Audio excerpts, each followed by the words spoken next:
నమస్కారం అండి. ఈరోజు ముఖ్యమైన అంశాలను ఇప్పుడు చూద్దాం. సాంకేతిక రంగంలో ఎన్నో మార్పులు వస్తున్నాయి. వివరాల కోసం మా వెబ్సైట్ను చూడండి. ఒక యువకుడు జేబులో కేవలం 20 రూపాయలతో నగరానికి వచ్చాడు. ఆకలిగా ఉంది, కాని ఆ డబ్బుతో భోజనం చేయలేదు. ఆ 20 రూపాయలతో 2 నీళ్ల బాటిళ్లు కొనుగోలు చేశాడు. ట్రాఫిక్ సిగ్నల్ దగ్గర దాహంతో ఉన్నవాళ్లకు వాటిని అమ్మాడు. వచ్చిన కొద్దిపాటి లాభంతో మళ్లీ బాటిళ్లు కొన్నాడు. రోజులు గడిచాయి.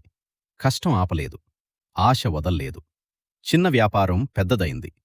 ఒక షాప్, 2 షాపులు, తర్వాత ఎన్నో బ్రాంచ్లు. ఈరోజు అతని విజయాన్ని చూసి అందరూ ఆశ్చర్యపడుతున్నారు. కాని ఎవరికీ కనిపించనిది అతను పడిన కష్టం, చేసిన త్యాగం, చూపిన సహనం. జీవితంలో విజయం పెద్ద అవకాశాల వల్ల రాదు. చిన్న అవకాశాన్ని గుర్తించి మొదటి అడుగు వేసే ధైర్యం వల్ల వస్తుంది. మీ కల ఎంత పెదైనా మొదటి అడుగు మాత్రం ఈరోజే వేయండి. ఇలాంటి స్ఫూర్తిదాయక నిజ జీవిత కథల కోసం మా ఛానల్ను ఫాలో అవ్వండి.